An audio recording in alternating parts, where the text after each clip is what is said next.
Here at the Regenerative Journey, we know that good health is related to good food and good practices, but understand that sometimes the right food choices are quite hard to put into place. But our good buddy, Cindy O'Meara at the Nutrition Academy, is helping people break old habits to create a much healthier lifestyle. So in support of what she's doing, we're offering a $100 discount to all our listeners. Simply enrol in their functional nutrition course and enter the coupon Charlie100, that's Charlie100. The Nutrition Academy, say goodbye to old food habits and hello to a much healthier, happier life. The day is all about being kind to others, and I think as a society, if we can be kinder, we'll all get along a lot better and all lead much happier lives. And again, comes back to bloody pride and ego, the two most powerful things in the world. It's what starts world wars, and it's what stops neighbours talking to each other. That was Stuart Austin, and you're listening to the Regenerative Journey. We acknowledge the traditional custodians of country throughout Australia and internationally, and their continuing connection to country, culture, community, land, sea and sky. And we pay our respects to elders past, present and emerging. G'day, I'm your host Charlie Arnott, an 8th generational Australian regenerative farmer. And in this podcast series, I'll be diving deep and exploring my guests' unique perspectives on the world, so you can apply their experience and knowledge to cultivate your own transition to a more regenerative way of life.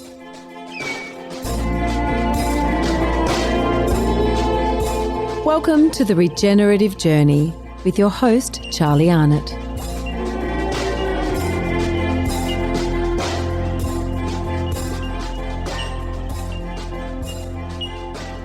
Don't forget our spring Intro to Biodynamics workshops are coming up fast.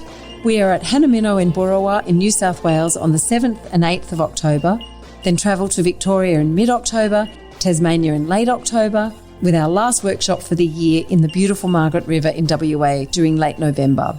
All are welcome, urban gardeners, broadacre farmers, graziers, viticulturists alike. No previous experience required, as Hamish and Charlie cover it all.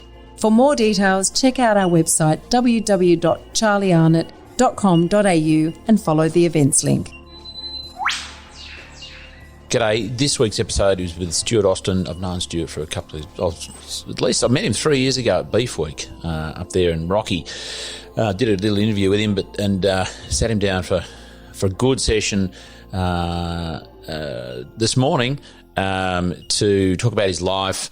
He did say, it was lovely to hear that he said he'd never really sort of opened up as much about that or told his story in as much detail as he did in the interview. We talked about his upbringing, influences in his life, a lot of time spent up in northern Australia on some stations up there, the influence on him and other individuals in his life, transitioning sort of back down to Eastern Australia and the work he's doing at with Wilmot Cattle Co and the initiatives he's put in place. Was just, we went all over the place as we tend to do, but all the places we went were fantastic. We touched on mental health, and something we didn't touch on, unfortunately, we ran out a bit of time, was the influence, the impact that the Grazing for Profit course, the Resource Consulting Service course that Stu and I have both done, and the impact it had on him.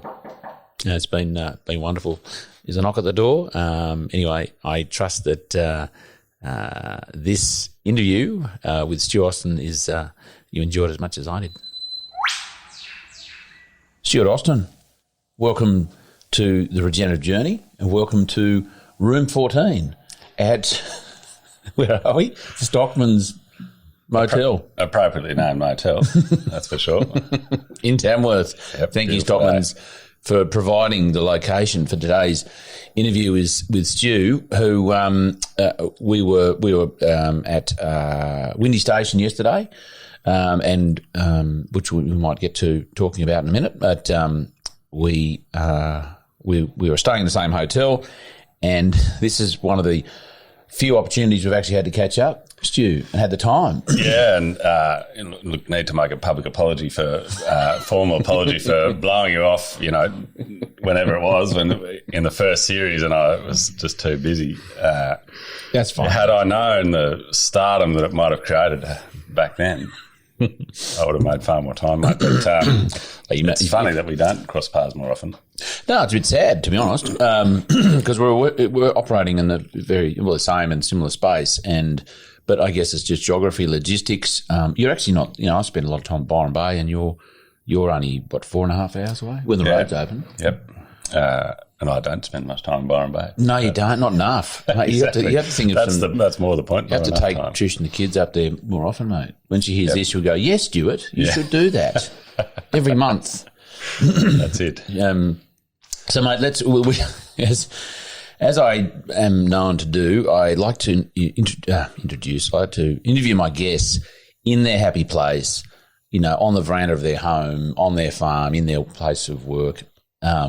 We haven't actually achieved that today, but what I have achieved is we're looking. I've got a. I didn't get the King Spa suite that you had last night, but my basic room does look out to the west, and we're looking at a paddock. There's a bit of a paddock there, but there's grass that I was reflecting on this morning, thinking that the way they've mown that, it actually looks like a lot of the Australian landscape for most of the year. Which might be something we can talk about. But, mate, we've done our best. We're looking out. We've got at least grass and some trees to look at. So that's as good as it gets today. Yep. And I think I can take you there to Wilmot. We can, when I start talking about the place, as I think I did yesterday about Morocco, when you love what you do so much and, enjoy where you live and feel so grateful to be there, I suppose it's easy to talk about. So. Well, let's take us there, because my first question is about, what does it mean to you to be in the Australian landscape, in specifically Wilmot, where you live? And I know you've got Wilmot Cattle Co has a number of properties up this part of the world, but we're sitting at the veranda at your place. What are we thinking about? What are you talking to me about there? When you look out at your longhorn cattle, those boys, they're beautiful cattle and good fun to have out the back door. At the core of it is, I think I just mentioned a minute ago, it's such a privilege to manage such a spectacular property. I don't take it for granted any day of the week. And every time I drive around that farm or, I'm in the paddock, I just feel so bloody lucky, really, so fortunate that to be managing, in a broader context of the Australian landscape, that small piece of it. And I feel a huge responsibility to make sure that it's well looked after, as we do with, our other two farms. So that and that's what gets me out of bed every day is the privilege to manage part of the landscape in Australia that we do, and the opportunity to restore the ecology of it. There's probably a few days in winter you don't want to get out of bed, though. It gets pretty fresh up there, doesn't it? Look, I can find nowadays my role is predominantly office-based, and it's amazing how much work I have to do in the winter. End of financial year, it's a busy time of year, budgeting, Jimmy probably wonders what I'm doing there. So. You see you like once a week, you pop your head out. You right, Jimmy? Yeah, mate, no worries. So, and you're dead right. I mean, I have had the pleasure of being visiting Wilmot a number of times now. You're famous, and you've done them for 3 years now. 3 years now? Yep. Your Wilmot Field Days in sort of February, March. Or no, you had one in. It was April this year. It won't be next year. It'll be back to February. Yeah, a good call. Thank you. Can you just make sure Al knows? Is he Al know? He knows. Yeah. And so I've been to the first two, missed the one this year, and I've visited another couple of times when Al was there, and we had Patrick Holden, who was there. Yep. At one point. So anyway, beautiful property. We had to look at you've got some amazing waterfall, just a beautiful part of the world that is, you've had some challenges there too with the bushfire a couple of years ago, which we can get to. But no, I have to say, if you ever have the opportunity to get to one of the the field days there in February every year, then I absolutely encourage you to do that, because it's a wonderful group of speakers, just a wonderful location to be there. And we'll make sure when you do get the dates right next year, we'll pump them out for our listeners. For sure. Let's launch into your regenerative journey, Stu. Like early, take us back as far as you want to go to any poignant moments that sort of any starting points. Maybe the day of your birth, which is probably not a day you particularly remember much about. Well, I don't know, but look, full disclosure, I was actually born in Victoria, which now it's out there, right? Oh my God! Well, that was a lovely interview, Stu. We love Victoria. We love Victorians. We do. But I was lucky enough to grow up in Albury. We moved to Albury when I was young, and on a small farm outside town there when I was probably, 10, I suppose, 10 or 11. Just a little block that we leased, and my father bred working dogs, so that was what we did on that little block. Spent a lot of time feeding the dogs. A lot of time. Was that one of your more than was that one of your chores, your jobs for the day or the morning? Job, morning, night. Yeah. Did you get paid? Did you get paid? Like a couple of cents a dog or something? Look, it's probably a place best not gone, but there was an arrangement that it was an arrangement. Anyway, I spent. There was some remuneration. Correct. But I did. My grandfather, Mum's father, had a place in the Upper Murray, and that was probably where my formative years were spent. When I was a teenager, every bloody spare weekend, any time, every school holidays, there was a mail bus run from Albury up to Jingellic, and I was on the bus at 1:30 on a Friday afternoon and come back on 10 o'clock on Monday morning. And he was, my grandfather was, by far the most influential person in my life when I was at that age. Age like primary school? Teenager. Okay. When you need that most guidance, I suppose, in your life. He was an incredible man who was an outstanding gentleman and taught me, really instilled some core values in me that I try to aspire to every day still now.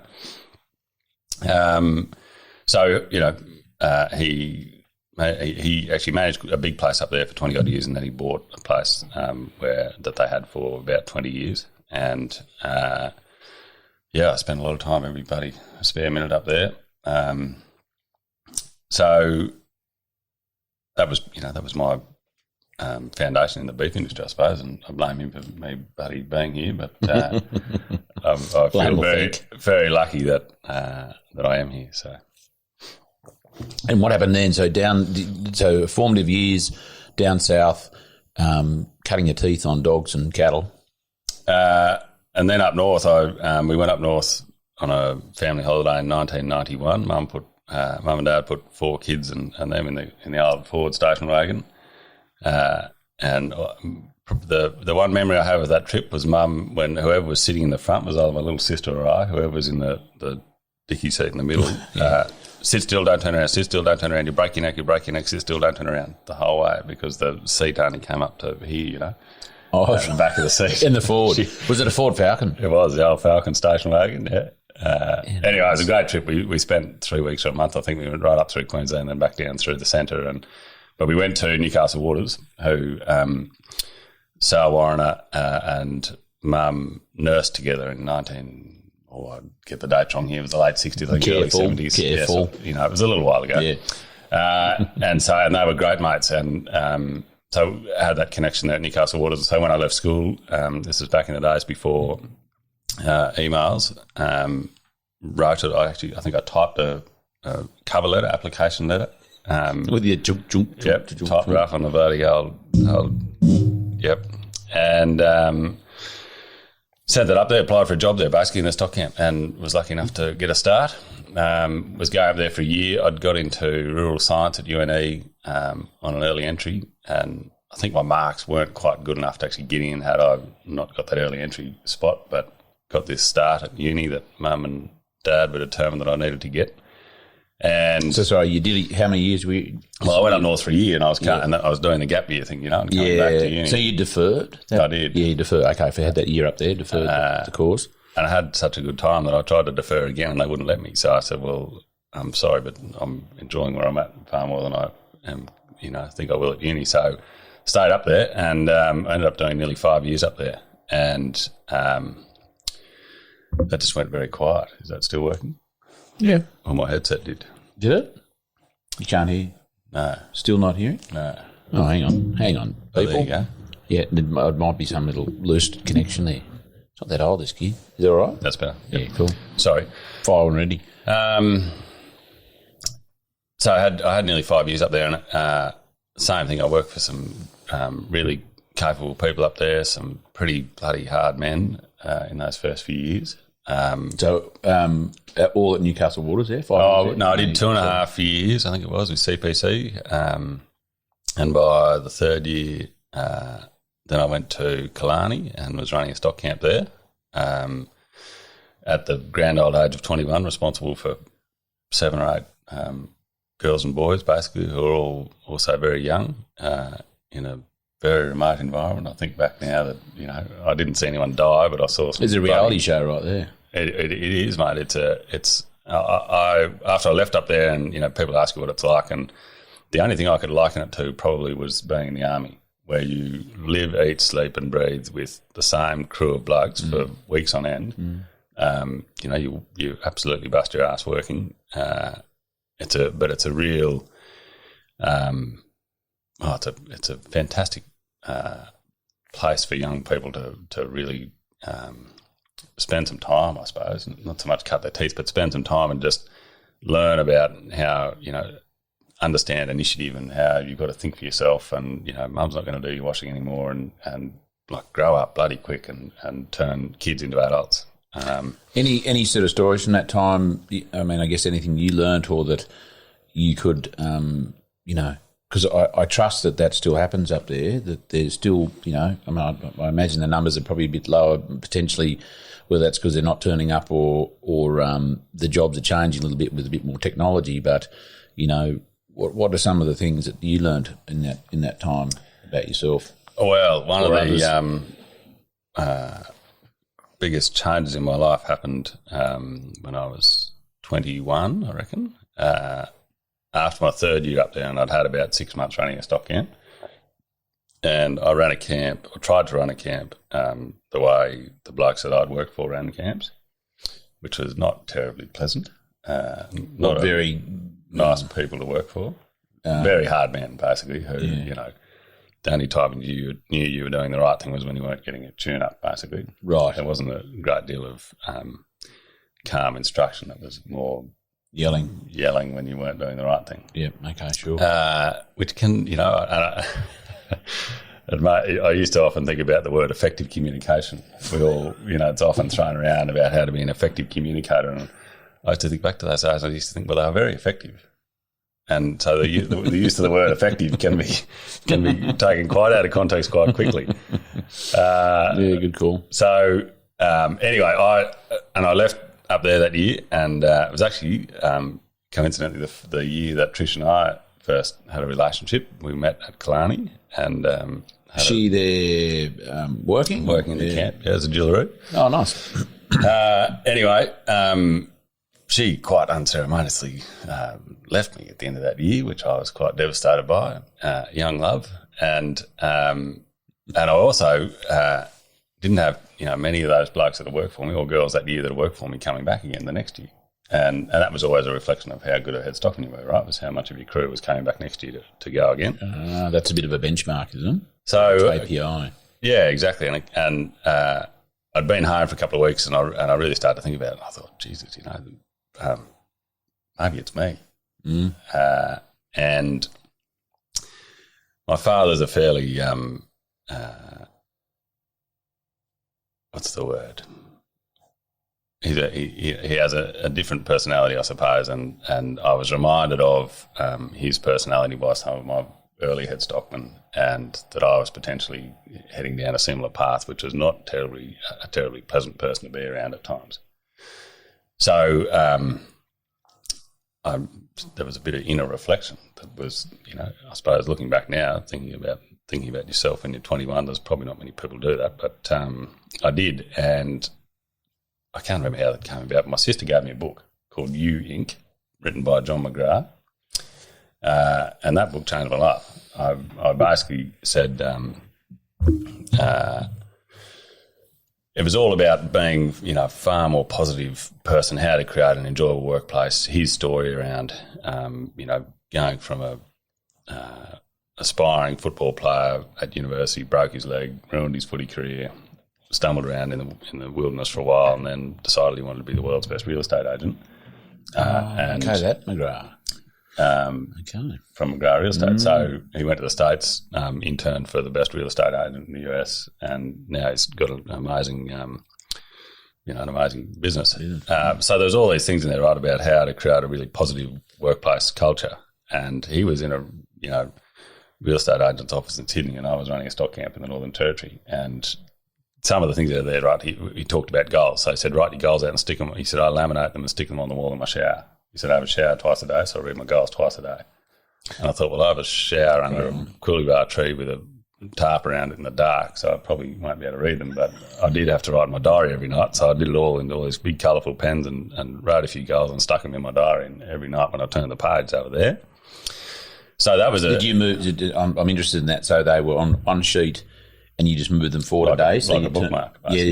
Good. That's a great idea. Yeah. So anyway, I came up with this motto of positive perfection, where I wanted to be our camp to be, the best camp basically, and have a few benchmarks and a few goals to aspire to, knowing that recognising that we would never be perfect, but if we aspired to be perfect, we'd be the best. And a much more positive culture. I wanted people patting each other on the back all day and really pumping each other's tyres up, and a real positive, helping people all the time, every day, teaching these young guys everything they needed to know so that they could do their job to the best of their ability, rather than where I had come from, where it was you had to bloody figure it out yourself, and like I say, if you didn't figure it out, you heard about it until you did figure it out. Then you knew much all.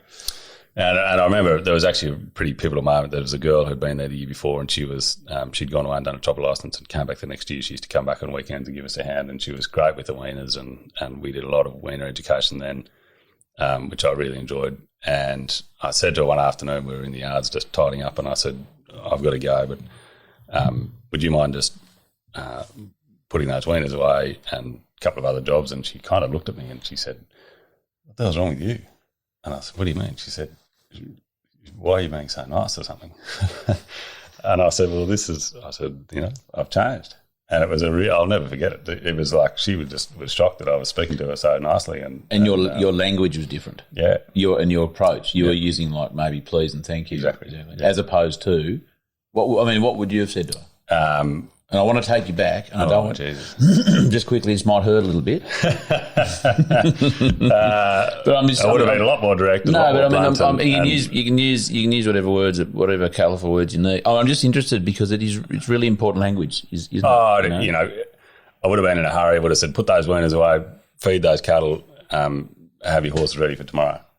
That was yeah. And people will be wondering which weaners, which yard, where do you want them to go? What cattle are we feeding hay to? What horse do we need tomorrow? Are we going mustering, or are we just tailing weaners? And you just kind of go, righto, and they'd stumble off, and then the next day when they had the wrong horse, and they'd hear about it, or that they'd fed the wrong one with cattle, they'd hear about it. So it was always going to be their fault. Correct. And so it was I realised that excuse me. People needed a bit more direction, right, and a bit more clarity. And again, it comes back to that effective communication around, excuse me, feed that mob of cattle, and we're going mustering tomorrow. This is we'll be gone at daylight.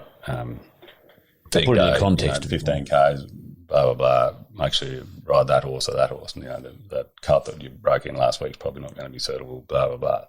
Just a bit more context exactly around what we're doing, what we're getting up to. And this was your first engagement with her since you'd been back. Yeah, she used to only come back on weekends, that sort of thing. So, she hadn't sort of seen any exposure to it. She's gone, where's that other Stuart Austin gone? Yeah. So just on that, then what were you thinking? Like when she said that to you? I suppose it was a little moment of recognition or reflection that I had changed, that people and someone had really noticed it. Because there was a couple of really young guys, like Stuart Webster was only 13, 14, young Indigenous kid from Kununurra. Very, very handy person. One of the most naturally gifted people I've seen with horses or cattle, and he was my main man. He was, at that age. And so he was back, and another young guy from Brisbane, Nick Di Pasquale, who's now runs a very successful contracting and mustering company up there, who came out of Brisbane, who had never been on a horse in his life the year before. So those two guys are still there. So they saw that change, I suppose, from year 1 to year 2. But they were the only two that had seen it. And the others, it was just they'd turned up for probably a better bloke to work for that year than the blokes who turned up the year before to work for not such a good bloke. So, and girls, we had that's one of the biggest things that's changed up there is there's more girls than blokes up there nowadays. Is that right? Why do you think that is? I don't know. I ran a recruitment business when I was in Canada, and we used to get 70% girls apply for jobs, and they just had the initiative to put together a resume and a cover letter and some information and get themselves sorted, where as blokes we tend to kind of just figure it out as we go. I think we're just going to sail into a job. Yeah. And just to put things in a context for our international listeners, where you were, just explain where you were in terms of Australia, the state and the area, because it's not just down the road from where we are. It's a fair way away. No, so the Northern Territory is the central northern part of Australia, and so Newcastle Waters was 400 kilometres south of Katherine on the Stuart Highway. Killarney was 300 k's south of Katherine down to Buntine. Killarney, I think, was a bit over probably 1.5 million acres or thereabouts. Newcastle Waters is 10,000 square kilometres, right? So, which is 100 kilometres by 100 kilometres, and it was fairly well a square block. So that's sort of the scale of the operation. And I used to think about that down here. That's like driving from here to Gunnedah to, I don't know, Cooler across to bloody Scone or something. It's big, isn't it? All one place.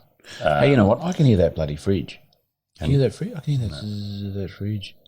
I want to ask you a question. I want you to keep going. I'm going to run out there and turn that fridge off. Right. I reckon I can hear that little, the shelves in it rattle. Yeah, right. I better give you a question to answer then. Let's talk about, we're jumping around a bit, but what about women in agriculture? I want to, well, you just touched on it there. Give us, it's interesting that, as you say, they've got the intelligence, absolutely, and the initiative to go and write themselves a good CV and then do it. I mean, what's your sort of thoughts on, women in ag today? Just pretend I'm here for a minute. For sure. Here you go.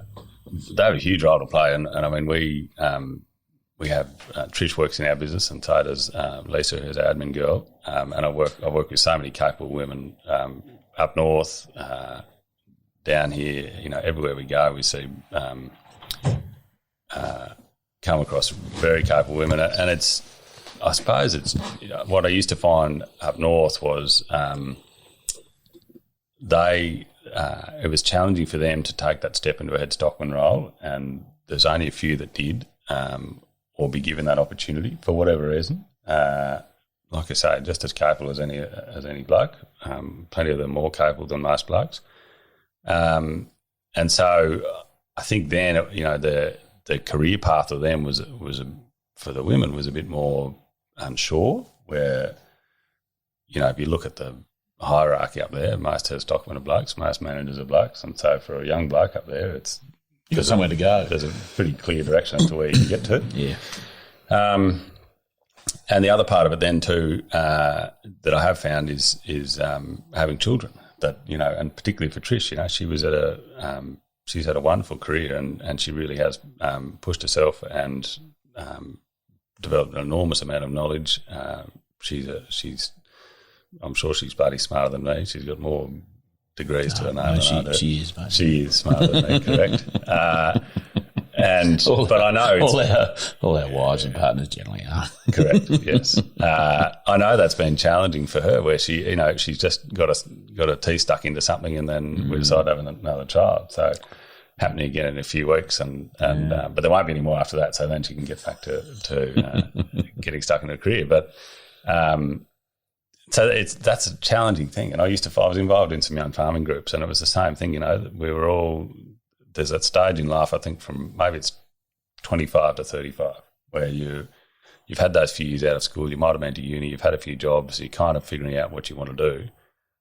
You get involved in some of those groups, and then all of a sudden you get a new job, or you get married, or you're having children, and all of a sudden your ability or time, prioritisation of your time changes. And I think it's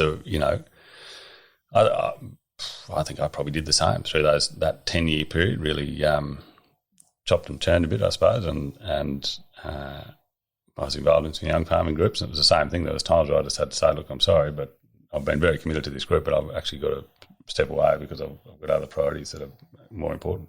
And it's and I look at our state farming organisations now, they're largely made up of an older generation, and they're all crying out for young people to get involved, but I'm in exactly that same situation where I'm not quite 40 and we've got 3 little kids, and I just can't justify adding that to the mix of extracurricular activities, I suppose. So I want to get back to that, I guess, and the word there's prioritising, what's important and what's urgent and all those things. Let's get back to your story, Stu. You're up in you're up north. There's a change in your behaviour that's sort of reflected in, I guess, other people are seeing that. And how was your change in behaviour reflected in your workplace? It was very well supported for a start. I went back up there after I read that book, and I was actually on the plane back to Darwin reading most of that book, and I had the old elder's notebook out writing all these notes and the things I was going to do. And I used to write positive quotes on the fridge in the stock camp, or jokes on the fridge, just to add a bit of something different to the camp. And anyway, I sat down with our manager up there, who's now my brother-in-law, Lux Lethbridge, who I had an enormous amount of respect for, and was a huge mentor for me through that 5 or probably 10-year period, I reckon.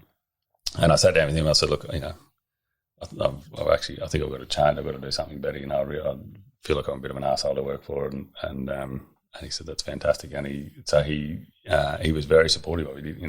Did he agree that you'd been an arsehole? Yep, he did. Yep. And you know what? A big part of it is maturity. It's this whole pride and ego and this tough thing where you got to, and that was the blokes I worked for, right? They were the toughest men in the camp, so you had to be that, and it's bloody ridiculous. And once we got over that, and I just said, "Look, I just want people to enjoy getting out of bed and going to work every day." So, so Lux was, he was very supportive, and I was there for. I used to say that was the best year of my life, was 2004 at Killarney, where we just had so much fun. We did things differently. It was my, a real exposure, probably my first real exposure to doing things quite differently, and that being a good thing. So it was owned by a bloke called John Quintana, and who was an American. He won the world bull riding title in the 70s, and so John brought a lot of American culture to that business, and to the point where we branded all the cars with a rope, and a lot of people used to think that was quite cruel. And I said, but when we explained it to them, that it was actually all about horsemanship and cattlemanship, and that it was actually quite calm and low stress. It wasn't yar-yarring. It was, we did everything, most things at a walk. And as soon as that calf was branded, it was let back up onto its mother. And it was a real art. And John taught us that, the art of it all, it's like being taught to be polite, I suppose, all the manners of branding, basically. And it gave all our crew a whole other skill set. and I still ride with a rope on a saddle when I'm on a horse, and it's just another tool that you can use to do a job if you need to. But we branded 10,000 calves that year with a rope. And when you say rope, as in you were... So we would head and heel a calf. So the first person, you're riding into a mob and, you'd find a calf and rope its head, and it would come around behind you, and this is all at a walk. And the next bloke would ride in there and catch its heels, and then the bloke on the head would release the tension, and the bloke on the heels would just turn around and ride out the gate to where there's guys on the ground there. They would just hold that calf down, brand it, dehorn it, earmark it, vaccinate it, take both the ropes off, it would get up and run over to its mum. In what, over a couple of minute period? Yeah. Yeah. And so you'd almost be over for it and knew it. Yeah. Yeah. So no drafting, no up a race, no crush, yep. Bang, bang. Yeah, cool. So, and like I say, it was about horsemanship. Blokes had to understand how to handle their horse and do that without thinking about it, because they had to be thinking about what that calf was doing and where they were riding and what and how they're handling their rope. So it was very slow, calm, steady. It was good for people, good for horses, good for cattle. And John used to say, God made a horse and God made a cow and God made a cowboy.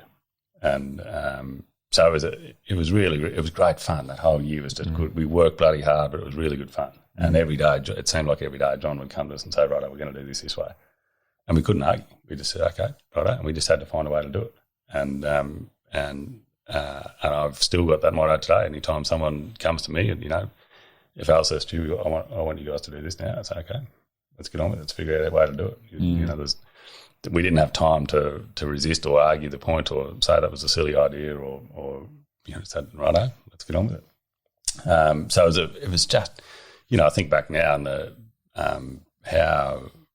how much that developed me as a person, that ability to think differently, to accept change, to that positive culture that we created there. It was all founded on bloody hard work. Talking about women in ag, I remember that year we had 4 girls in the weaner camp branding weaners, and we didn't brand them with a rope, but so these weaner cradles are bloody heavy, and they would brand, I can't remember, we used to do 500 or 600 weaners in a day, I think it was, and my grandfather was there, and he had 4 daughters. He came up there for a holiday, and he had 4 daughters, and the only place they weren't allowed when they were children was in the yard. That was a place for the blokes. And he actually went and found Lux, and he gave Lux a good tune-up and said, what are these girls, buddy, doing over there lifting that cradle? And Lux just said, they're fine. They are perfectly capable. They're, and my sister was one of them, Belinda, and then Rach was there, and I think Trish was in that camp for a little while. And, it was just that was how we did things. So it was a really formative year. And for probably the next 10 years, I used to look back and go, that was the bloody best year of my life. And like I said, Lux and my sister are now married. They've got 2 kids, and they're still on a place in the Pilbara in Western Australia and still living that lifestyle. But yeah, that was where I was. Trish came back. The second year? I took it. No, she didn't actually. No, that was a real thing, right? She, but she stayed up there. She went and worked at another place for a couple of years, and then got a job with the DPI, and spent 10 years with the DPI up there. So yeah, and why did I leave up there? I got to. I was going to go flying. Not an uncommon story for young blokes who've been up there for a few years. You're going to get your licence and get on a chopper. Yeah, right. So, and I still love flying. It's one of every time I get in an aeroplane, it's the best feeling in the world, and it's still on my list of goals. It's been in my 10-year goals for about 10 years. You've been now. Moving that one through your pages in your diary. Yeah, talking about prioritising.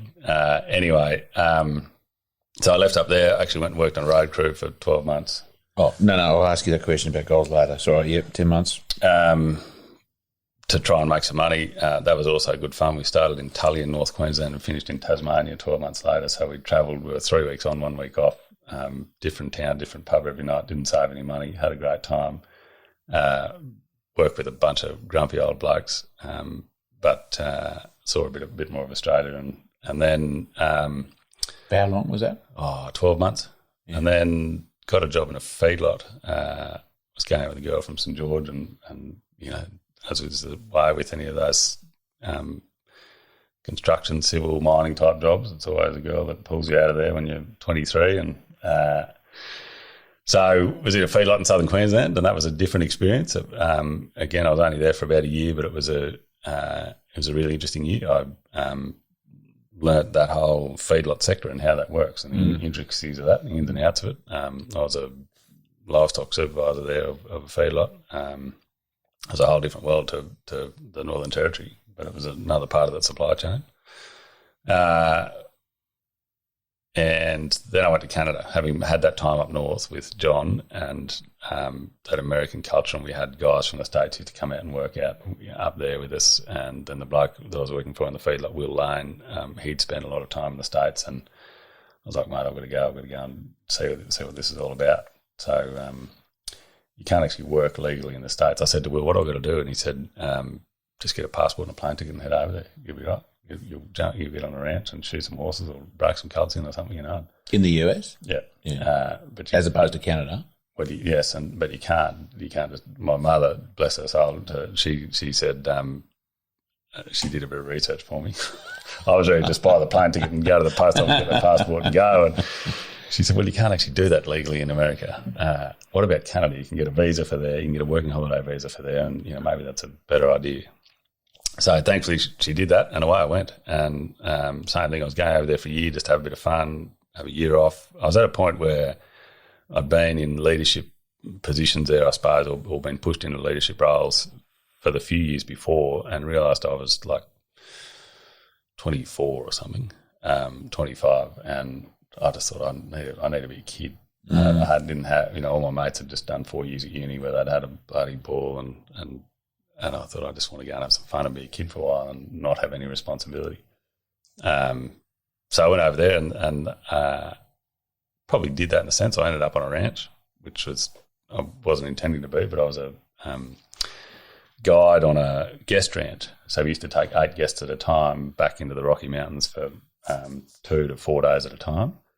And it was bloody great fun. I met people from all over the world. Yeah. We camped in these cabins, packed everything in on the back of a horse. Absolutely spectacular scenery. And the people was what I enjoyed. We'd sit around the fire at night and you'd hear these stories from people from all over the world. And I didn't realise that the world is so bloody small. You get on a plane tomorrow and you'd be on the other side of the world, and different culture, different people. And the same thing, I enjoyed that so much that I stayed over there for 3 years. Ended up working on a broadacre seed growing business in eastern Alberta, and one of the challenges I found when I was over there was finding a job on a real farm. Like, I was on this guest ranch, and it was a ranch, but the kind of ranches that the blokes that used to come from the States to work over here that they worked on, that was what I wanted to try and get to. And I just couldn't find it. I couldn't find the land over there, basically, to find the job. So when I did, I was like, I had plenty of mates. This is the era, the advent of Facebook about then. We're talking 2008, 9, 10, I was over there. So they're all messaging me, how do you get a job? Where do I go? How do I get a passport? How do I get a visa? Blah, blah, blah. And so I started this little business where we would mentor people through the process of getting a passport, getting a visa, getting a plane ticket, and getting a job. And found another bloke over there. And he had spent a few years in Australia and from a ranch over there, big operation. Then I've been employing Aussies for quite a few years because they really appreciated the work ethic of young Aussies. So he was about to start doing the same thing, and I said, well, you find the jobs and I'll find the people. So we had this great little partnership where I did exactly that, and I was working on the farm and finding people at 2:00 in the morning, doing interviews, from a bunkhouse, and to the point where that got pretty busy, and so busy that I couldn't do both. And I was about ready to come home, so I came home and still did that and fumbled around a bit with other jobs for a couple of years there. That was a recruitment business that we started, and it was really good fun. Again, I used to say it made a lot of dreams come true for a lot of young people, and people who wouldn't ordinarily have got over there had we not mentored them through that. And girls, the amount of girls that applied, and because they had the initiative, right? They had you'd say you need to go get a passport, you need to get a visa. This is where you do that. This is how you do it. You need to get a plane ticket. This is where you need to fly into. they get it all organised. You tell young blokes that and they go, oh, Jesus. It's too hard. Yeah, it's too hard. What was it called? What was the name of your business? Called it Positive Perfection.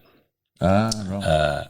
Which everyone's like, what the hell's that? Which was kind of a good thing, right? Because it was just, Stuart Austin recruitment. You probably no one would remember it, but called it something different. So people used to wonder what it was. And I got involved in a lot of young farming groups too at that point, which I really enjoyed, that opportunity to contribute to the industry and help other people through that platform. When I left there, I was the chair. There was 2 young farming groups in Alberta, and I was the chair of both of them. And that raised a few eyebrows. What was this bloody young Aussie doing, being the chair of our young farming groups? Them. Cross-pollinating these 2 farmer groups. Yeah. He's a mole sent from Australia, buddy. Take away good stuff. Yeah, classic. So you got back home? Came back and I had one pretty ordinary job there for a little while, and then I was kind of drawn to go back up north. That was where I felt comfortable, I suppose, and ended up working for a rural training company in North Queensland. And then we were going to expand on the recruitment business into a backpacker training business. So the amount of backpackers that come to Australia, getting them upskilling them a bit, giving them some training. In what? Just station skills, basically. Yeah. Very basic training for a week or 10 days, and sifting through the ones that could had some evidence of initiative and common sense. Yeah, right. Basically, saying the ones that had a bit of get up and go, and then helping them find a job. So you basically spun that on its head. You were back in Australia, doing the reverse, getting them over here. Anyway, it turns out we did all the market research, and turns out they do come here for the longest, and they do come here with the most money, but they make it last, and they don't want to spend it. So it was a very hard lesson in business. It cost me a lot of money. It basically sent me broke, but I just worked my way out of it. So basically people weren't willing to pay you to help them work that out. They all wanted the job, but they didn't want the training to get the job. That's interesting. So is that a lesson in do the research before you start the business? Absolutely. Yeah, right. Yeah. Or do the right research. I think, with the research we'd done, gave us the answers we thought we were looking for, but it wasn't quite. Again, my mother, being the amazing guidance that she has been for my whole life, I think from the day that every year that I was up north, she used to, because I tried to defer from UNE for a second year and they wouldn't let me, and I said, okay, well, give my spot to someone else. And then from every year after that, about September every year, she'd send me the Marcus enrollment forms. Yeah. Which she did again in 2011 when that business I had to kind of accept that wasn't going to work, and I bloody churned up through all my money, and I was actually in a fairly ordinary place mentally. And she said, maybe it's a good time to go to Marcus. And I finally succumbed and said, yes, I think you might be right, Mum. And the timing was perfect. Age what? 20. I was 28 when I went down there. Yeah. 2012. One of the most valuable investments I've ever made in myself. So I realised I needed to learn about budgets, P&Ls, balance sheets, trading accounts, cash flows, all that side of it that I had just taken for granted that it'll be right. So that was what I needed, was this business skills, and went down there, and that's exactly what I learned. I was only down there for a year, but it gave me that business foundation, and that's what our industry, so many people in the industry are lacking. Is those business skills or that business knowledge, I suppose. Went down there and a great year. Obviously, it's a good fun. And Trish and I got back together that year. So 9 years later, I say that she came to her senses 9 years later. How was she down there? No, so we had to do a 3 month placement, and obviously, I still like that northern environment up there, and she put me in touch with her. We'd still Trish and I had been great mates right through that whole time and kept in touch, and my sister and her, they were both still up north, so they were still good mates, and anyway, I said, look, I've got to do this placement. Is there anyone you suggest? And she put me onto a guy called Steve Petty, who had a business in Kununurra as a consultant working with pastoral landholders up there. So got on to Steve, and I did 3 months with him. And so I was in Kununurra and Trish was in Katherine, and many a weekend, buddy, jumped in this Prado and raced across from Kununurra to Katherine. How many hours is that? Trish, about, it should be 5, but with an open speed limit, you can do it much quicker. I used to see how quick I could do it. Anyway, so Trish and I got back together, and then at the end of that year, so I finished college, did the 12 months down there, and I got the piece of paper, but I got the knowledge that I needed. That was, it's a really well put together 12 months. So went back up north and actually landed a job with the university up there, initially overseeing the stud at the rural college outside Katherine. Oh. And then they also had the lease on Mataranka Station that they'd had for a long time, designed to be training students and as a commercial cattle operation. So I was pretty excited. So then, not long after I'd started as the overseer, then got the manager's job at Mataranka. Went down there, full of enthusiasm to implement some changes down there and make that. My goal was to make it. They had this advisory committee that was made up of pastoralists and the DPI and the university, and it was about, what can we do with that place to really use it to its full potential, I suppose. So because we had a good relationship with the DPI, Trish at the DPI and us, and they did some brilliant research up there, those guys. That team in Katherine was fantastic, still is. And so I wanted to take those research outcomes and implement them at a commercial scale for industry, to demonstrate to industry that this research was really valuable and had legs and worth implementing on your commercial operation. Very, very challenging. Again, pushed me to places mentally that I don't like to go back to, where, I'm a fairly progressive, proactive, impatient person. Want to get on with it, and that university structure and hierarchy is quite the opposite, where very conservative, low risk, didn't want to do too much different. So there was research that had been done and you wanted to implement it. So it was a natural sort of thing to go on, okay, let's go and put this on a bigger scale. And was it red tape, ethics committees, yep, all that sort of stuff? Yep. That was a big part of it. There was an animal welfare disaster there, and a few years before, I don't know exactly what year it was, about 10 or 11 or something, and so that was their biggest fear: don't let anything die. Nothing can die, and animals do die from time to time, one or two here or there, but if they did, there was a full report as to what did that animal die from, and so it was just the management. Their focus was all on don't let anything bad happen, rather than how many good things can we do. Yeah, right. Cool. And so that was focusing on what they didn't want. Exactly right. Yeah. So anyway, thankfully there was a new vice chancellor took over the university. He did a review of all the university assets, and he said, we don't need a cattle station at Mataranka that hasn't seen a student for, I've seen 5 students a year for the last 4 or 5 years. This is not part of our core business. And so they terminated the lease and made me redundant, and it was probably the best way it could have ended. So I was left in a good, given the golden handshake and the opportunity to go and do whatever I wanted to do.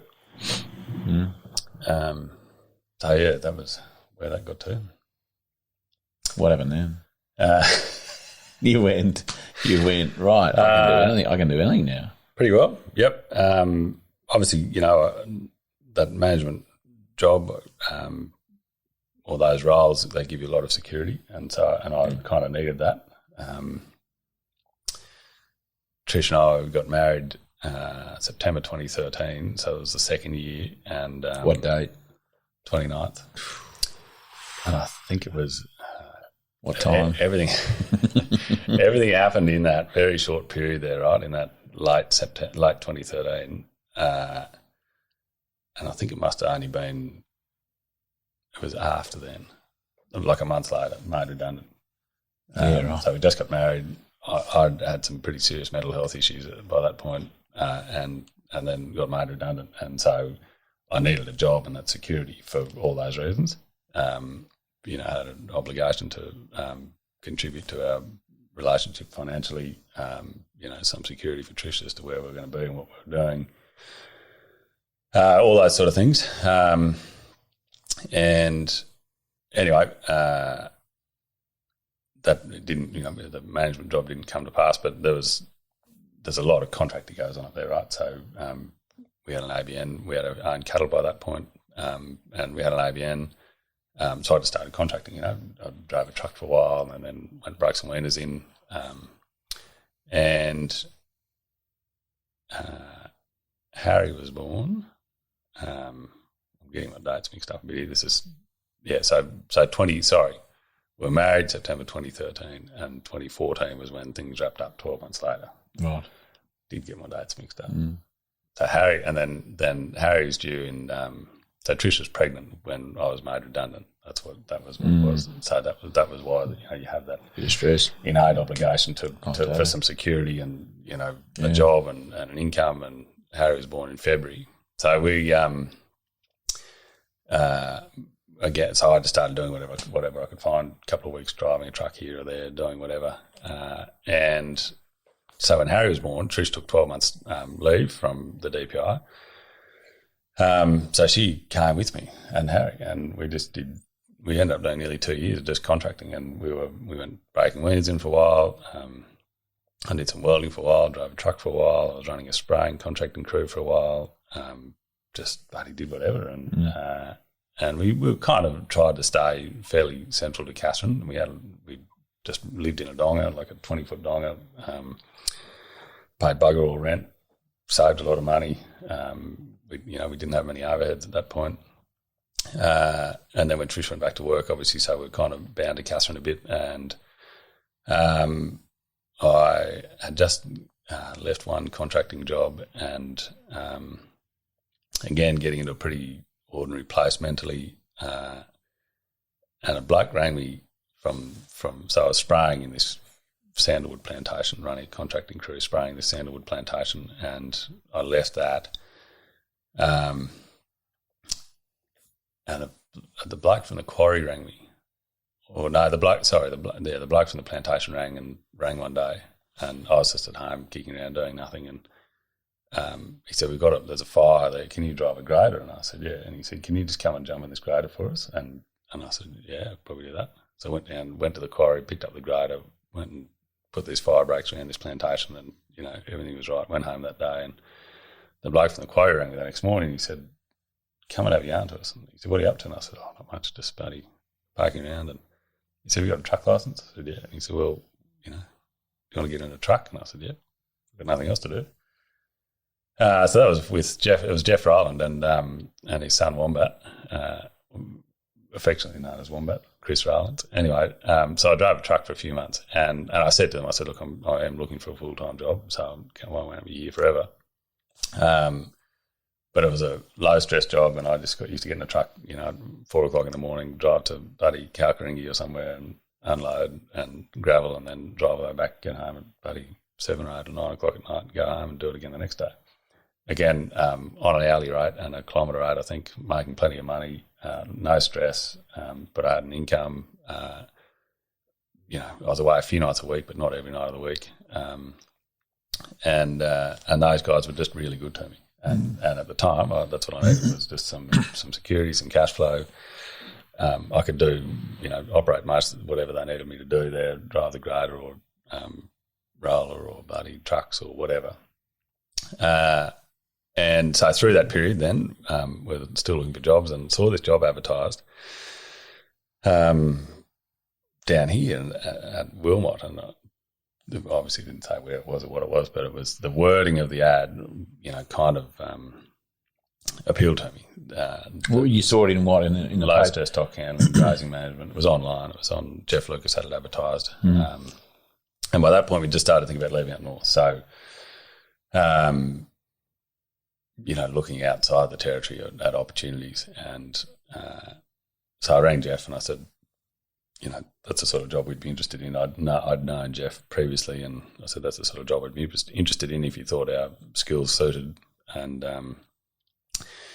anyway, about 5 interviews later, I think, and a trip down to Wilmot over a 2 or 3 month period, we got the job. And the job was for as a manager. Manager at Wilmot. Yeah, right. And I was actually driving trucks with a bloke up there from Armidale, and I said, it's at Ebor, and I said, I've never heard of Ebor, I don't know where that is. He said, mate, that is God's country. Like, if you get that, he said, don't hang around here. And he wasn't wrong. So September 2016, we came down here. And we talked about being windy yesterday, and Anne Coote said some very kind words there yesterday when she introduced me to speak. And I was thinking about it last night. It was I said yesterday that it was the last 5 years have probably been the most meaningful years of my life. And I think I really meant that.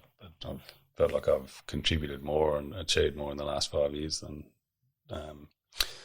or something more meaningful than I have anywhere previously. Well, you've got your roots down, haven't you? Yeah. And good way. I've been around the ridges a bit. There'd be people who look at my resume and think, geez, he's bloody been everywhere. But the inverse to that is that I've learned something everywhere I've been, and I've seen so many different things and been exposed to so many different skills, and I feel like I've kind of got a fairly well-rounded skill set now. Let's talk about that, workplace principles. And you said that, having read John McGrath's book, you went back up north. There was a, very clear change in your attitude, and that was reflected in, people's, I guess, attitude back to you. And that's clearly been something that, has been one of your principles, or a number of principles you take to wherever you go. What just sort of, can you highlight what some of the pillars of your workplace look like? What some of the principles or the expectations, the attitudes? Yeah. The two goals that roll around every year, and my goals are to help other people and make people laugh.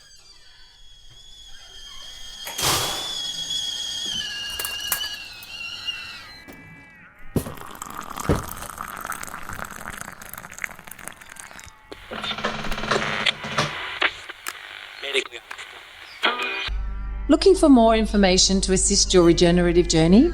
Come join Charlie and his guests around the kitchen table, an online community of supporters with exclusive access to the Regenerative Journey interview transcripts, live online Q&A sessions, a chance to engage with other like-minded people, and more. Go to www.charliearnott.com.au/the kitchen table, and we look forward to sharing a yarn with you. Now let's get back to this week's episode. You got a heap of bad dad jokes and stuff? Not really. Got the odd one-liner every now and then. I just made you laugh. There you go. That's it. Job done for the day. Okay, thanks to you. That was enough. You're welcome.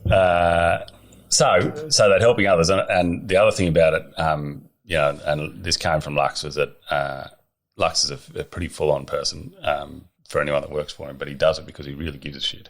He really cares about people. Any young kid that turns up there to work, he takes it upon himself to help them become a better person. And that's something I've taken everywhere with me, is that I genuinely care about all the people that work for me. I'm interested in what their interests outside work are, what they want to achieve in their career, where they'd like to get to, what their future looks like, and how can I help them get there. And I don't take issue with people leaving. I feel like as long as I've contributed something positive to them in the time that they've worked for me, then that's helped them get to the next stage in their life. So that's a big thing, and the people in our business is absolutely everything, and it's not about what we do; it's how we do it and how we think about what we do. You talk about it so brilliantly about the paddock between your ears, and you're absolutely correct. The way the landscape in Australia is managed is not the cattle's job or the grass's job. It's our job. It's people that do that, and good, bad, or otherwise, it's a result of actions and decisions that people have made in terms of the management of the landscape. So that's the main thing, mate, is how important they are and the well-being of our people, how they're feeling, how they're going. I try to be as supportive as I can be and create a culture where people are comfortable to come and talk to me about whatever they need to. If there's things that they're not happy about, issues or whatever in the workplace, that I'm fairly open to and receptive to hearing them. What's your communication sort of, I guess, not so much style, but, do you meet with, how many staff have you got out there? There's only a small crew. We've got a manager on each farm. Yeah.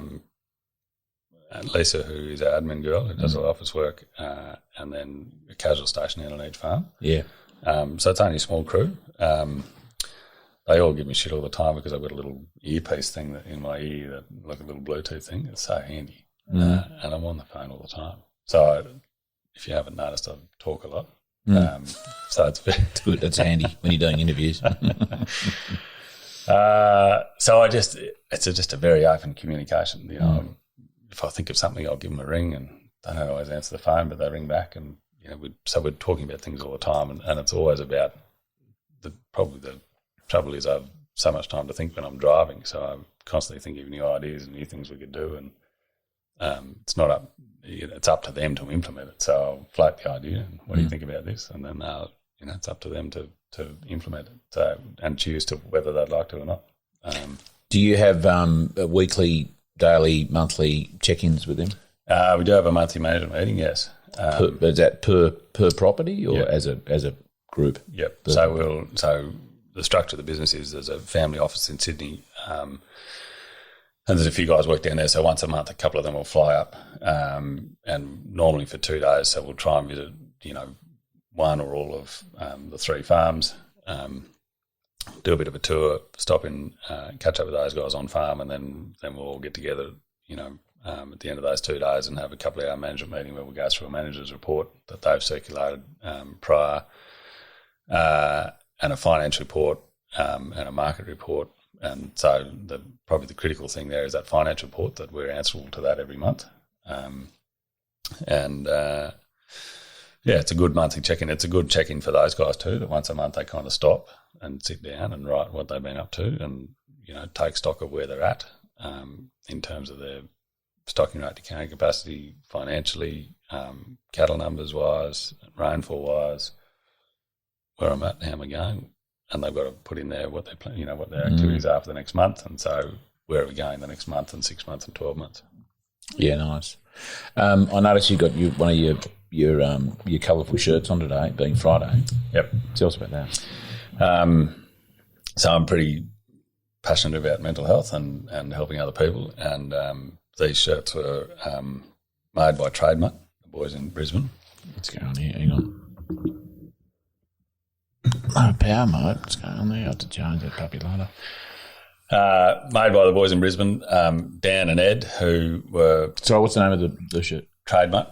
Trade Mutt. Yep. Yeah, cool. Set of doggies on here somewhere. Oh, yeah. That's the boys. Oh, yeah. Anyway, the short story is they were chippies in Brisbane, and one of their mates committed suicide and really affected them, and they wanted to do something that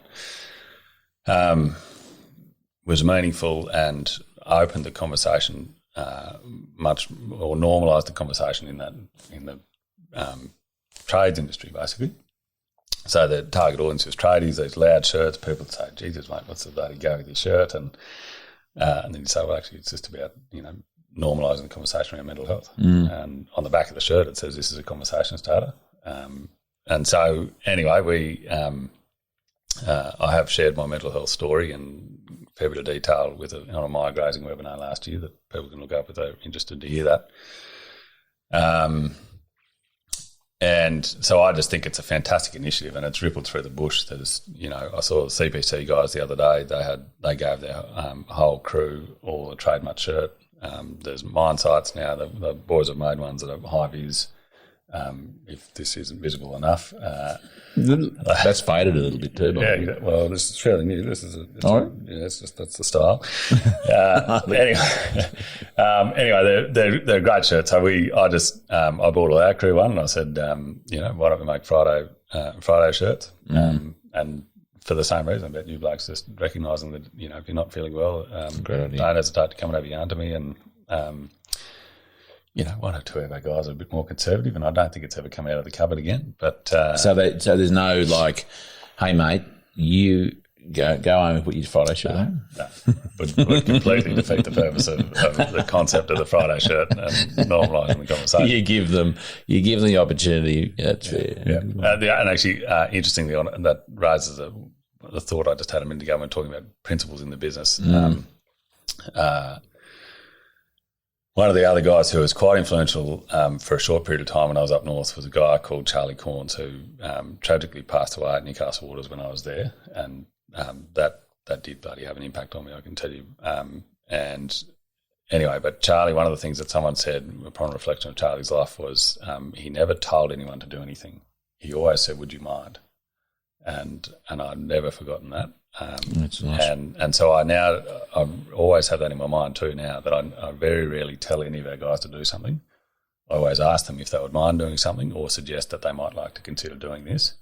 And then it becomes their idea. Then it's up to them, and particularly that these guys are managers of those farms. So I want them to take ownership of the farm. I don't want them thinking, right, I've got to wait till Stu tells me what I've got to do on this farm and how to manage it before I go and manage it. I want them to be thinking, I'm responsible for this farm. We're going to treat this farm like I own it. And I'm basically just offering some thoughts, guidance, advice, suggestions for them to consider implementing. And there are times that I suggest things in a bit more forthright manner, sternly. But and all that does hopefully is just make them realise that this is probably something pretty important, and this is probably have a bigger effect than that thing you just suggested last week, because it might be nice to do. That's an interesting one, because it's just sort of a tactic I employ, and it's certainly something I learned from my father. He was always suggesting things, and when the younger you are, the more prone you are to probably ignoring it, especially coming from your father. But as an employer, I like that tactic. How when you're suggesting something quite sternly, because from experience that's what works best. Whether it's how you move a mob of cattle through a paddock or whatever it happens to be, a way to do something, and that doesn't happen. Like, you're very stern. You're stern and you're nice and you're diplomatic. And it's pretty clear to most people that's probably how the boss wants it done, and that doesn't happen. What do you do? I ask why. So the job gets done differently. Let's just say, or it doesn't get done at all. Doesn't get implemented. Yeah. It's not so much about. I suppose that there's times there's jobs or things to implement into that operation. Ask why, and which comes back to me having not given them an opportunity to perhaps discuss that thing. If the conversation has been fairly one-sided, where I've suggested they do something but haven't given them an opportunity to suggest to pose their thoughts, or they've gone away and thought about it and thought, well, actually, I don't think it's a good idea, but they haven't come back to me and told me why they didn't think it was a good idea. So then when I ask why, I open that conversation, give them an opportunity to say, well, this is why. I go, okay, that's fair enough. And then we have a conversation. Well, this is why I thought it would be a good idea. And then, we have a bit more of a conversation about it, I suppose. But it's interesting. We did some personality type the Myers-Briggs with our 3 managers last year, and out of that comes, the what people are like if they're this particular personality type, they're different, or what they need. And some people actually need very clear, very detailed instructions. This is how I want you to do it, and this is what I want you to do. So not so much a suggestion, but more of quite a direct, detailed instruction. Yep. Yeah. So that was an important thing for me to recognise, was that actually some of these guys do want to be told what to do, and they do want some clear directions and some clear instructions and details. That, yeah. And so, again, it comes back to that effective communication. If I haven't done that, then it's probably more my fault than theirs. And the other part is, one of our guys in particular, he likes the opportunity to think about things, have some time to think about things. And he has been through enormous change and in himself and the business and so forth. And he often will come back to me a week or 2 weeks later, and he's built on that idea and made it even better. And I say, yep, absolutely. And that's on the back of suggestion or instruction? Suggestion. Yeah, again. What do you think about this? Yeah, so he goes and thinks. Yep. And he doesn't. He might not say much at the time, but then he'll come back a couple of weeks later, and some things he turns into absolute genius. And it's just about giving. It's just a different personality type where he just needs a bit of time to go home and think about it. Get an exhaust, drive around the farm, do whatever, and then he'll come back to me and say, I thought about that thing, and I reckon we should do this as well.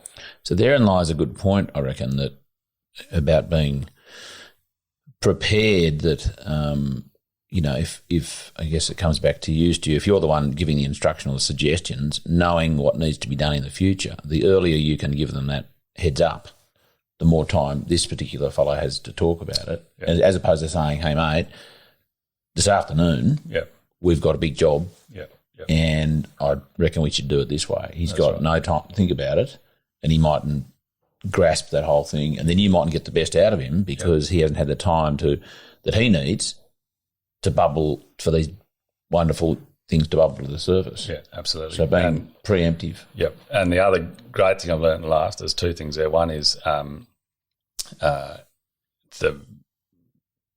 got to become their idea. And until something is their idea, they won't have full buy-in or full ownership of it. And the other, it's probably not quite as relevant, but the other thing I've learned about people and helping other people is that you can't help those who don't want to be helped. And this is, I'm not talking about our staff now or our crew, but just people in general. There are people in life that I've come across and interacted with and had relationships with who I can see potential, can see how much more they could achieve in their life, but they don't want to. And so, and there's only a few. This is not many people, but there's been a few where I've just had to walk away and say, I'm sorry, mate, but I can't help you anymore, because it actually quite affects me that they don't want to be better. They can be so much better. And they might be an employee at that time. Yep. And then is that sort of, then that leads to, they've got to go. They find their own way out, basically. Yeah. You give them a good reason to. That's got to be bloody cold now. That's all right. Still good. I was just thinking, mate, I need to go and drain the spuds. That'll be right. We haven't talked about much about regeneration yet, but well, this is about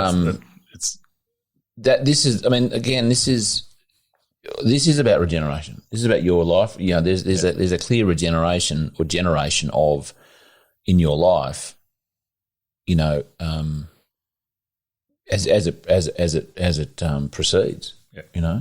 And that's a wonderful thing. I'm just wondering whether I ask you a question. I go drain the spuds. I'll be about 30 seconds. I've never done this before. Rightio. We're back. Sorry, mate. Where were we? Workplace principles. Any other? Because I know that's important to you, and you've been, very successful is probably not the right word, but very effective in doing that. Because I don't necessarily know your employees, but I know the sort of attitude. I know you reasonably well, see you enough online, and that to sort of understand your sort of the vibe you create. Any other sort of tips. I mean, really, I'm keen to understand, for my listeners' sake and me, what other things can we learn from your workplace, again, principles and attitude?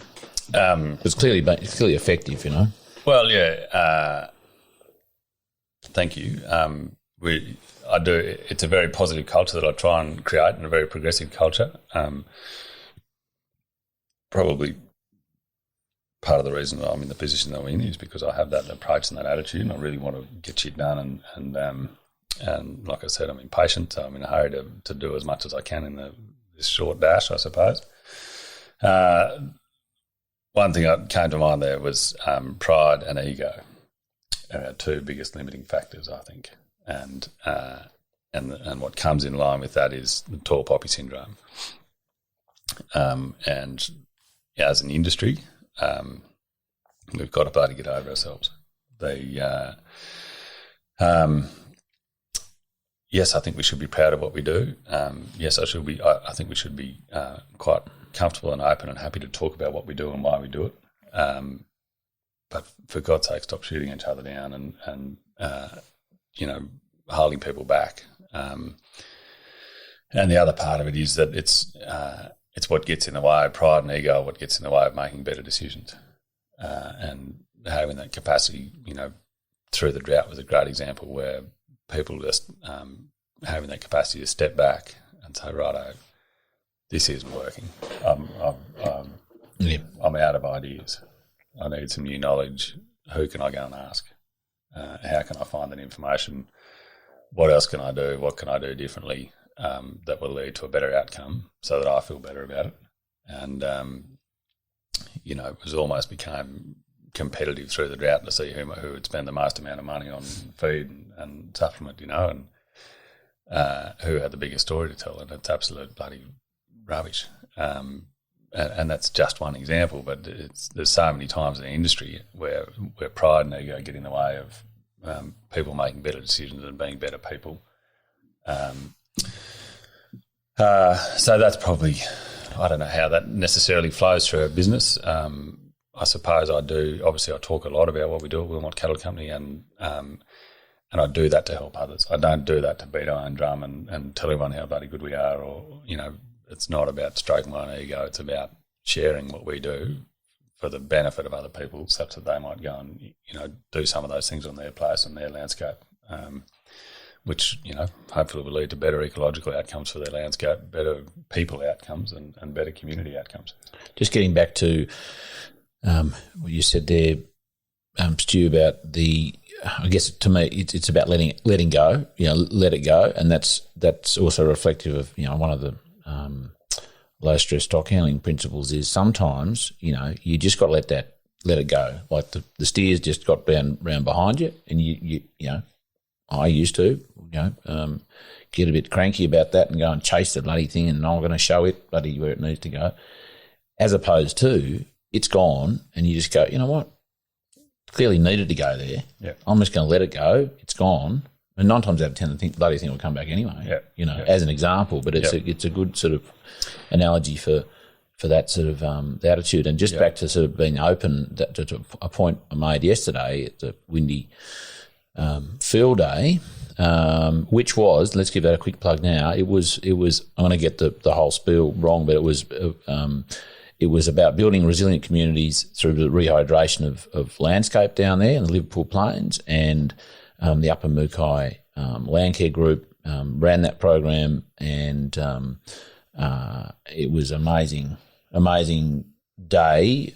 Talking about the first session was talking about the project in itself, and we had a number of the landholders up there talking about their contribution and what they did, and the riparian zone sort of improvements and fencing and so on, which is fantastic. And then we had before lunch and after lunch sessions, 4 farmers from each of those sessions from around the area, going as far out to sort of Boggabri and Narrabri, I think, and around about, just talking about their implementation of regenerative practices, and that they on their farms, and to your point, they were so open, so honest, so supportive of each other as well. You know, there wasn't a hint of competition. It was all about, I'm here just to share my story. And, you know, some of the stories, you know, there's wasn't just about, and then I bloody plant this and I move a cow there. It's sort of, you know, how it impacted their mental health, how it's changed their lives. You know, some really wonderful stories there. It was a fantastic day. I drove from there back to here and I was just on a high. Like, I was really pumping that. Absolute credit to Craig and Nikki and all the work they put into that project in that day yesterday. And they're fantastic people. You know, the same thing. They just want to help other people. And Anne Coote. Bandicoot. There was another bloke there emceeing as well who did a pretty good job. So like some bloody ring in. But it was fantastic, you know, and really I have been critical of broadacre cropping, you know, management, I suppose, and we were talking about it last night, that the last couple of presentations I've seen on that haven't given me much hope that those guys are doing much different. But the stories we heard yesterday were absolutely brilliant. And, you know, Andrew Watson, Scotty McCallum, Ian Carter, they are doing things differently and really, like Scott McCallum's story just bloody blew me away. Like, that is fantastic. And he, you know, I'd spoken to Scott a few times in the past, but it was the first time I met him. But at the end of the day there, he was just like, he was bloody jumping excited, up and down. wasn't he? He was so excited. And I think those guys, I think they enjoyed, I don't know, I'm not speaking for them, but I felt like they enjoyed the opportunity to share their story amongst some people who were really receptive to it, going, oh, mate, that's bloody terrific, where I've wondered whether amongst their peers, because they were doing things differently, they may not be, you know, they might not be so willing to share their story for fear of, you know, the whole tall poppy syndrome. What the hell are you doing that for? That won't bloody work. And one of the things about this whole regenerative kind of community, I suppose, is being very open to doing things differently and looking at things from a different perspective and questioning things. And those guys have done that, and it was bloody credit to them. There's a real sense of not that they weren't there to bang their own drum. It was a real sense of excitement to share, to help others. Absolutely. And just say, this can be done. Yep. You know, Absolutely. I've done it. If I can bloody do it, you know, it can be done. And that was, I think we were talking about last night too, Stu, that there wasn't sort of, because sometimes, you know, in gatherings, understandably, big and small, there's often, you know, pushback. There are questions that can be pointed and you know, there's sort of like, and that's a really a good thing. We want to be challenged in our thinking, and that can be done via questions. But there wasn't sort of, there was a really openness of the audience to those ideas, wasn't it? There wasn't people sort of arms crossed, huffy and puffy. They'd bothered to come all the way from wherever they were to Windy to listen, and I think they got. I can't imagine anyone would have gone home last night going, "Oh, it was a waste of a day." Yeah, exactly right. And $75 or what it was. Yeah, exactly right. Where there's those polarising discussions are becoming less and less, and that's a really exciting thing. And every one of those days that I go to, and it's the same up at Wilmot when we have the mine grazing day. There's people there, and it's the first, you know, regenerative sort of a field day that they've been to, and they kind of.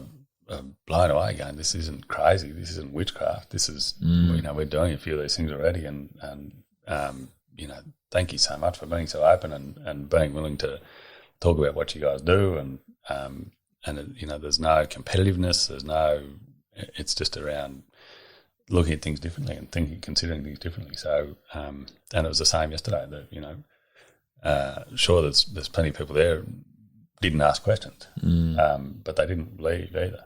You know, they stayed the course there the whole day and have gone home thinking about things differently. It was a solid day too. A lot of sitting, a lot of listening. Yeah.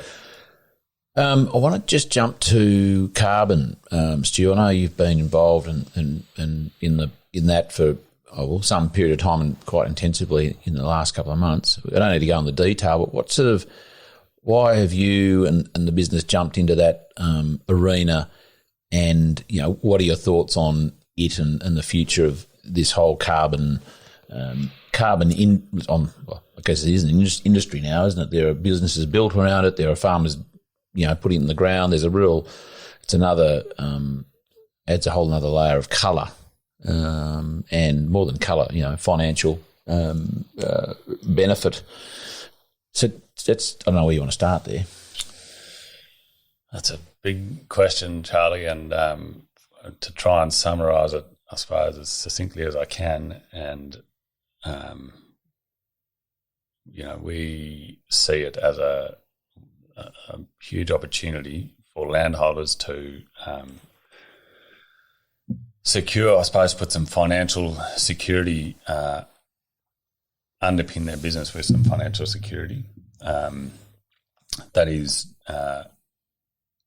not short-term reliant on weather conditions, and it's also an opportunity for agriculture to shine as more than just an industry that supplies food to a growing population, but an industry that is reversing climate change, and through better landscape management and sequestering carbon, we will restore the landscape of Australia. So that's a very high-level view of things, but that's how we see it, is that, and I've said it time and again, we don't consider ourselves carbon farmers.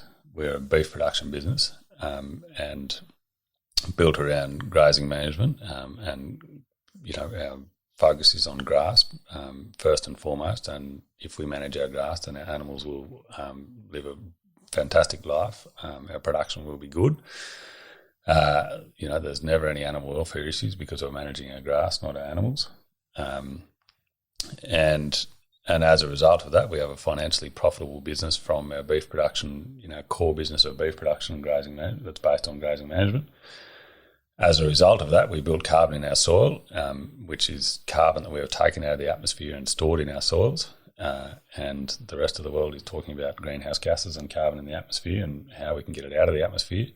And all we've done is demonstrated through very rigorous data that we've taken thousands of tonnes of that gas out of the atmosphere and put it out in our soils, and we intend to keep it there for a long time. And so that's an incredibly positive story for the agricultural industry to tell. To all of a sudden, the people in Canberra and so forth are standing up going, "What do you mean? It's because our numbers are demonstrating we're massively carbon positive. We've taken 4 or 5 times more carbon out of the atmosphere than we've emitted out the front and back end of a cow." And it's just we haven't. No one's, it seems, has been able to put together the level of data that we have up until this point. And now all of a sudden, we did a deal that was worth a significant amount of money, a large enough amount of money for people to sit up and take notice. And all of a sudden, the wheels are turning. And like I said, we don't intend for our business to be built around soil carbon. Our core business has and always will be production of really nutrient-dense grass-fed beef. But this is a co-benefit and something that's I suppose commodity is not a word that I necessarily like to attach to carbon credits, but they are effectively a tradable commodity that big business is looking to buy, and they've been buying them for years. They've been buying them from savanna burning and human-induced revegetation and veg plantings and planting trees and all those sort of things, and all of which are based around less emissions. And what we are focused on is actually, which still means gas is getting in the atmosphere.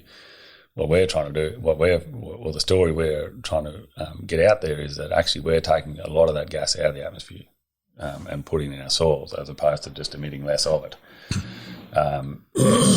Sorry, go on. No, that's probably it, mate.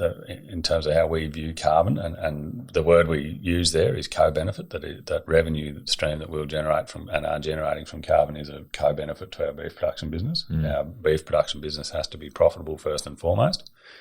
It's not going to be a supplementary income that props up the beef business. It's not an excuse for us not to make money from livestock production.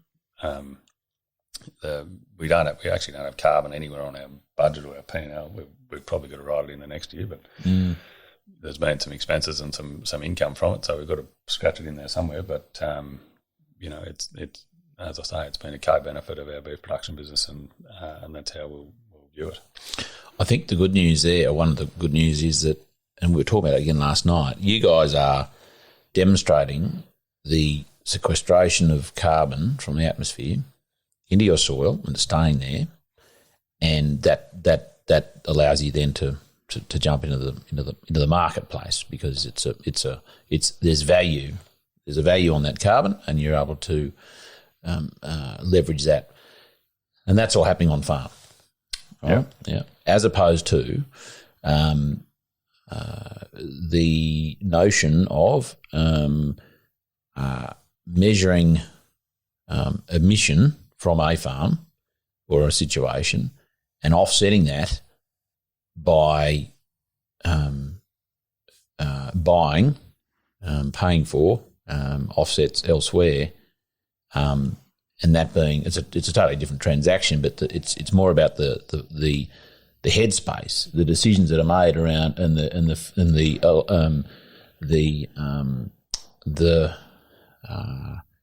allaying of guilt, as it were, around that carbon production. And it's interesting, and I think what you're doing, as opposed to going, oh well, I'm emitting this much and I'm going to plant trees in India to offset it, what you're doing is your whole focus is on farm and what you're doing on farm. Yeah, exactly. And food is food in as you say, the co-benefit there is it's food production. Yeah. What just on that, as managing that situation, it's interesting because I struggle with the commoditisation of carbon. I'm not sure where to sit. I'm very open-minded about it all, and I think there's a real opportunity to I am going to, and I want to have a chat with you at some other time about, because given the research you've been doing, saved me having to do 3 years of it. I've been watching it for 15 years trying to work it out. I remember going to the first one, a little course in Young. It'd be 14 years ago now. And it felt like what I've been dipping in and out of for the last 14 years. There's been some change, but there's still a fair bit of greyness there. Yep. But in terms of the priority or the focus, you're focusing on, and this is again for the benefit hopefully of other farmers in a situation considering it. Are you focusing on, I'm producing good beef? How do I do that? I graze them in a particular way, and I've got some other management sort of principles in place that then creates carbon. Then I can then sell, as opposed to, there's bloody money to made in this carbon. How do I put that in there?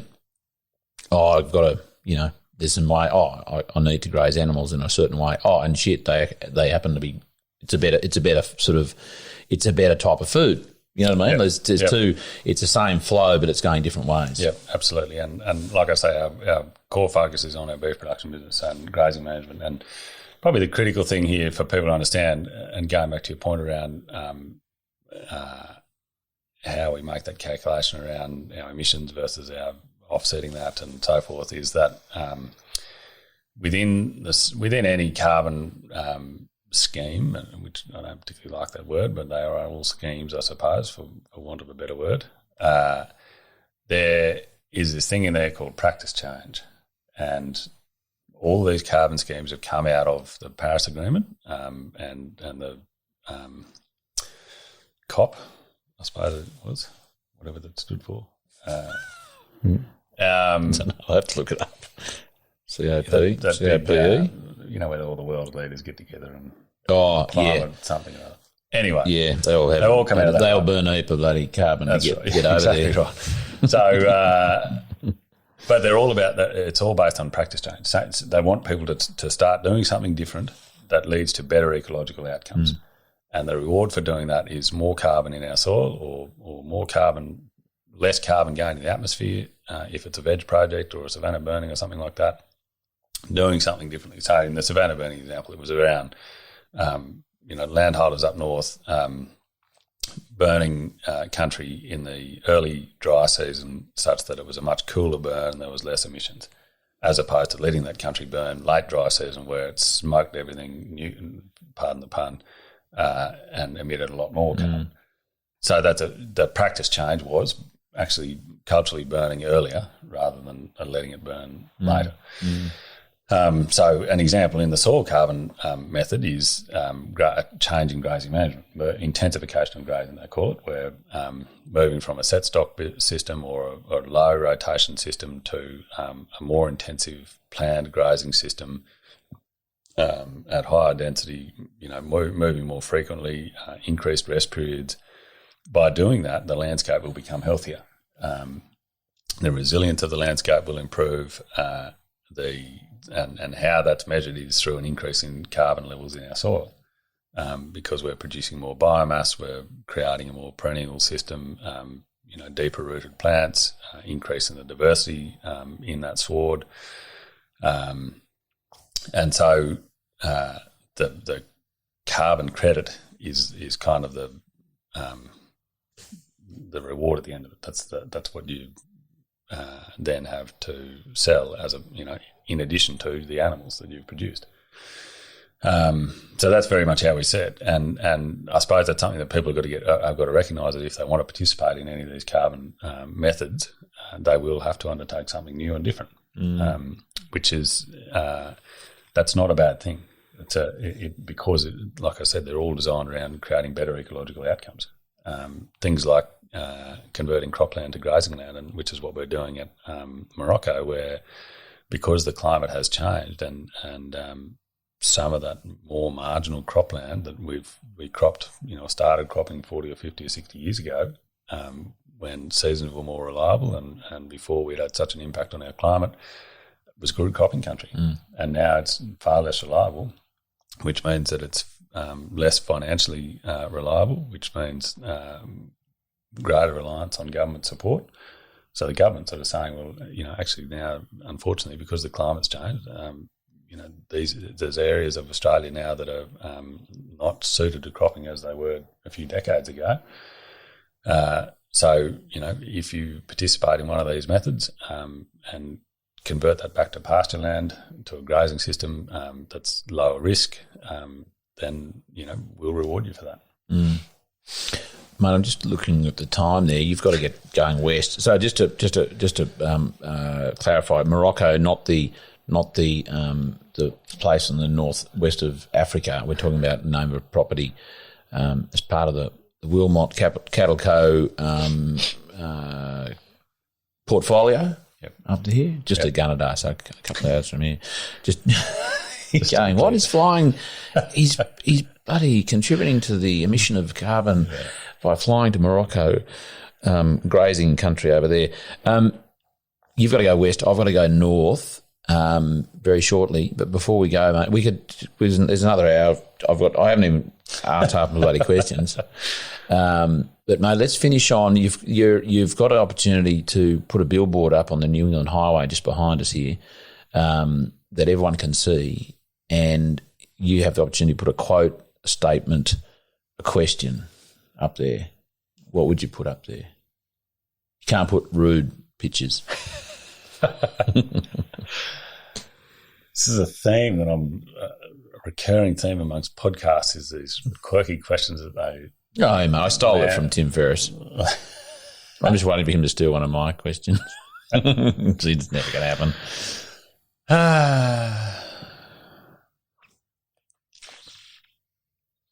What would I like people to understand, or I'll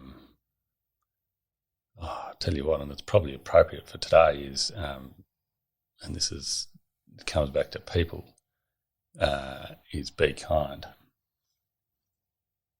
Would be it. That's very good. Today is actually Dolly's Day. Let's talk. Tell us about that. So Dolly Everett was a young girl from the Northern Territory who took her own life a few years ago after being at boarding school in southern Queensland.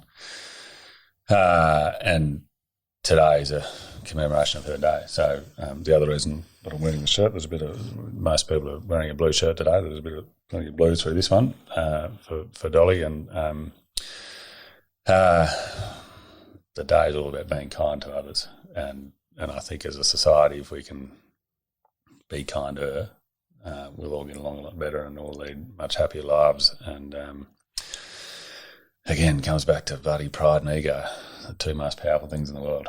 It's what starts world wars, and it's what stops neighbours talking to each other. And, you know, getting over ourselves and accepting everyone for who they are, and just being kind to each other.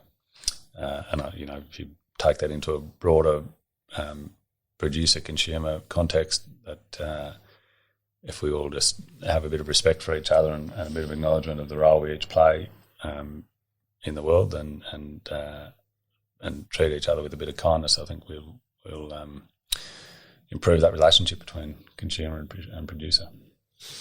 Yeah, and also I'd just add to that, be kind to as farmers, and also to consumers, and for consumers to sort of give the feedback and the support to farmers is compassion. Yep. Compassion, yep. Which is a form of kindness. It's pretty much the same thing, just a different spelling. Being kind, you know, do no harm. That's to people and landscape, and reverence for both. Reverence for life, you know, as a human being and their own journey, and also reverence for the landscape that we are caretakers of. Yep. You know, and showing absolutely. Compassion and gratitude to that. Yep. I think it's a wonderful thing for farmers to bloody cameras. Again, a wonderful thing for farmers to consider in their day when they step out of off the veranda with their boots on and the day in front of them, to consider their relationship with landscape and other people. Yep, and themselves. Be kind to yourself. Can't, you know, get over ourselves and recognise that we don't have all the answers. We don't know everything, and every day is a learning journey, and every day we make mistakes, and the important thing is to learn from. We can't change the past, and focus on what you can control. Good call. Stu, that's been wonderful. We might have to do this again another time, just as a bit of an update on whatever sure. happened. And may you have a lovely day out west. I'll be going north for another interview this morning before I keep going north. And, but it's been an honour and a real pleasure there this morning, Stu. Thank you, mate. Thank you for giving me the opportunity. And I was just reflecting there a minute ago that I don't think I've ever told my whole story in as much detail as I have. So hopefully people get through it. Mate, they will, and that's the idea. You know, if I can put, you know, something in that coffee to make you loosen up a bit, which I've done. No, I haven't. Is a truth serum. That's actually the sunset out there. It's actually 5 o'clock in the afternoon. My God, it's 12 hours later. What have I done? Mate, that was fun. We'll catch up soon too. Right, I hope so. Thank you. Yeah. Thanks, mate. Thanks, Charlie. Good on you. And next week on the Regenerative Journey, you'll be listening to, and I'll be speaking with, Melissa Brown from Gemtree Wines down there in the McLaren Vale in South Australia. She is a cracker with her story, her regenerative journey into the world of biodynamic wine growing. And I hope you enjoy that episode as much as I did with Melissa Brown on the Regenerative Journey. This podcast is produced by Rhys Jones at Jaeger Media.